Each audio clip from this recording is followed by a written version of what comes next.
Breaking news, Jeremy Corbyn has become Prime Minister and he's up against the biggest challenge of his career, a nuclear standoff with Vladimir Putin. That's the premise of a new, all-singing, all-dancing political satire. It's a play.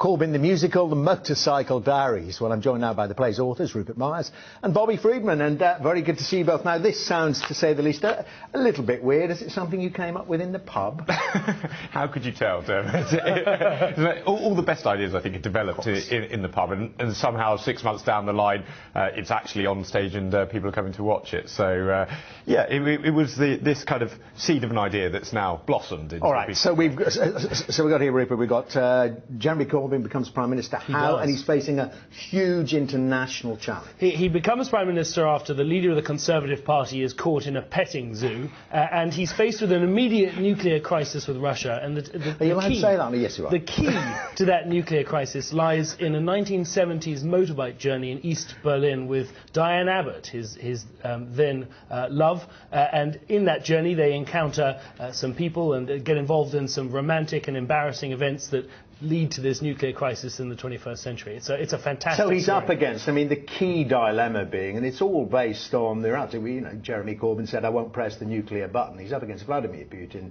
and he's faced with that dilemma as leader of the United Kingdom. Yeah, and it's about seeing what he'd do in that situation. We also have this backstory which is driving it. But it's kind of fun to imagine Jeremy Corbyn as Prime Minister, and also because it's set in the 1970s and set in the sort of near future, you get to kind of compare and contrast Jeremy Corbyn's views and see that they're essentially the same in both time periods. So the beard's different and the hair's different, but the views are the same. There's a lovely line in the play where the head of the civil service says, there's a phone on this desk, it's been there for 60 years for just this eventuality, and Corbyn says, I've had the same political views for 60 years for just this eventuality. And it's about the fact that what does a man who believes in peace do in a nuclear crisis? And of course, well, I mean, you've got the politics covered and the fantasy politics, or maybe not. What about, I mean, how musical are you, and who does which? Who's Tim Rice? Who's Andrew Lloyd Webber? I think both of us are neither, but we have a wonderful composer, Jen Green, who has actually done the music. We write the lyrics and also the script. But there was one particular song where we came up with the melody together, so we're kind of proud of that. I mean, it was sort of monkeys on a typewriter, and eventually we managed to come up with something. But we would sit in my kitchen at home and sing away and come up with these songs as we wrote them. And did you just get sillier and sillier?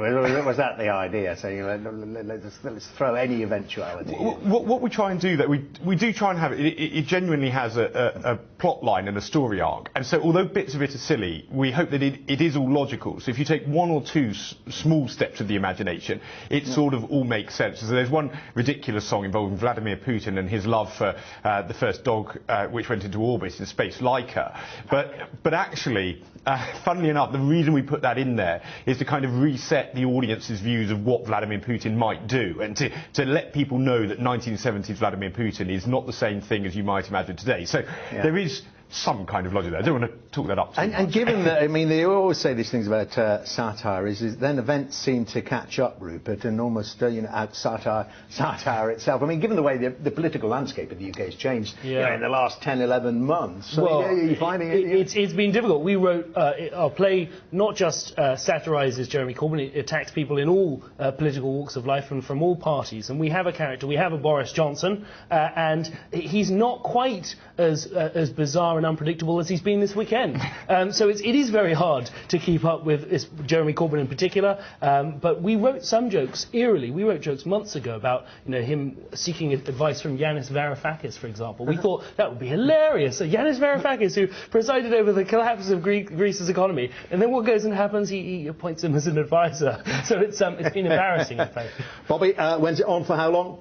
So we're coming into our third week, so we finish next Saturday night. So tickets are sold out, but there are returns sometimes on the door. So you can go to the door and beg. You can give it more of a plug. Where is it? It's at the Waterloo East Theatre, which is just south of the river, not very far from here if you get off early one day and you want to come and see if you can get a ticket. I'll take that as an invite. I'll be outside the door. Rupert, Bobby Friedman, good to see you and best of luck with Corbyn the Musical, The Motorcycle Diaries. And that's your